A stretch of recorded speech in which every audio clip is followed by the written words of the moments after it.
Chers amis, j'aimerais partager avec vous aujourd'hui une idée très très belle et très courte. Vous savez que lorsque le Navi nous parle du déluge, au lieu de l'appeler le Maboul, il l'appelle Mé-Noach, les eaux de Noach. Et bien évidemment, tous les commentateurs nous disent que la raison pour laquelle on appelle le déluge l'eau de Noach, c'est en quelque sorte une très lourde responsabilité qu'on fait endosser sur le dos de Noach. Comme pour lui dire, pourquoi tu n'as pas prié pour ta génération? Pourquoi tu n'as pas fait en sorte que tes contemporains, que les gens qui habitaient avec toi, ils fassent teshuva? Avraham Avinu, par exemple, lui, il a prié. Il a prié pour le monde. Il a prié pour ses contemporains, bien qu'ils se comportaient n'importe comment. Toi, Noach, tu aurais dû prier. Et donc, c'est la raison pour laquelle on appelle ces eaux-là les eaux de Noach. Ainsi qu'il y a écrit dans le Zohar HaKadosh que lorsque Noach est sorti de la Teva et qu'il a vu tout le monde complètement bouleversé, complètement détruit, il s'est mis à pleurer. Hachem va lui dire, espèce d'idiot, c'est maintenant que tu pleures. Pourquoi tu n'as pas pleuré plus tôt, avant le déluge? D'une certaine façon, le déluge, il est attribué à Noach. Après, on appelle ces eaux-là les eaux de Noach. Viennent Chachamim et ils nous font remarquer quelque chose de très très très très beau. Il y a écrit dans le Zohar HaKadosh que Moshe Rabbeinu, c'était le Gilgoul de Noach. Ça veut dire en d'autres termes que ce que Noach n'a pas réussi à faire dans son parcours terrestre, c'est Moshe Rabbeinu qui va devoir le parachever. Maintenant écoutez bien. Lorsque Moshe Rabbeinu va voir que Akadosh Baruch Hu s'est fâché contre le peuple d'Israël à cause de la faute du veau d'or, Moshe Rabbeinu va prier, prier, prier, prier de toutes ses forces, jusqu'à ce qu'il en tombe malade, comme nous dit la Gemara. Vaïchal Moshe et Pene Hashem Eloka. Vaïchal, ça vient du terme cholé.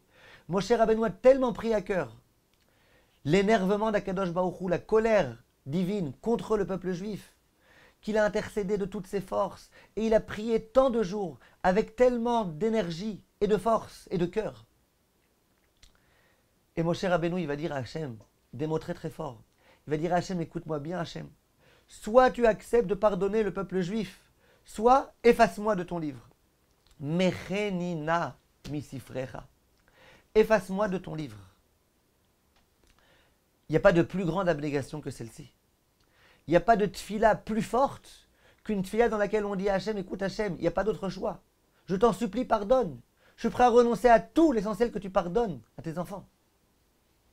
Chachamim nous font remarquer que Mecheni, Mem, Chet, Nun, Yud, c'est les lettres de Me Noach, les eaux de Noach. Ça veut dire que Moshe Rabbeinu, qui était le Gilgoul de Noach, à quel moment il a rattrapé l'erreur de Noach, qui porte toute sa signification dans le mot Ménoach, dans laquelle on attribue le déluge à Noach, quand il va dire Mechenina. Ce qui va être reproché à Noach, c'est pourquoi tu as permis à ces eaux d'arriver. Pourquoi tu n'as pas fait en sorte de prier pour ta génération? Pourquoi tu ne leur as pas fait faire tes chouvas? Ah, quand est-ce que ça va être réparé? Quand Moshe Rabbeinu va prier du fond du cœur pour son peuple, et qui va dire mon peuple, il passe avant moi. Et soit tu pardonnes le peuple, soit moi, tu peux m'effacer carrément. C'est là qu'il va avoir le mérite de réparer cette chose-là. Hachem Yahazor, Bezrat Hachem, qu'on ait la possibilité, à chaque fois qu'on rencontre des juifs qui sont complètement à côté de la plaque, j'allais dire, qu'on prenne ça à cœur, qu'on prie pour eux. Hachem, s'il te plaît, fais-leur faire tes chouvas. Hachem, s'il te plaît, aide-les à devenir meilleurs. Fais quelque chose pour eux. Aide-moi à moi à les faire tes chouvas. Et puisque c'est la semaine du Herzai de Rav Ovadia Yosef, eh bien, un tout petit mot. J'ai prié avec le Rav Ovadia Yosef plusieurs fois le jour de Kippour. Au moment où il récitait le vidouille de Rabbeinu Nissim, les supplications, il les récitait. Il disait Hachamnou, et il pleurait, il pleurait, il pleurait, il pleurait. Bagadnou, et il pleurait. Parfois, il n'arrivait même plus à continuer tellement qu'il était en larmes. Moi, je lui ai toujours dit, le Rav Ovadia, il pleure tellement. Mais de quoi il pleure? Quand il dit on a volé, mais Rav Ovadia, j'imagine qu'il n'a jamais volé personne. En tous les cas, pas sciemment. Alors quoi? Et un jour, je l'ai entendu dire, il dit, moi, quand je lis le vidouille, je ne le dis pas que pour moi. D'une certaine façon, je me sens être l'envoyé de tout le clan d'Israël. Et je prie pour tout le peuple juif. Et quand je dis on a fauté, je ne pense pas qu'à moi. Je pense à l'ensemble du peuple juif. Et c'est ça un véritable leader du peuple juif. C'est ça un véritable Talmid Chacham.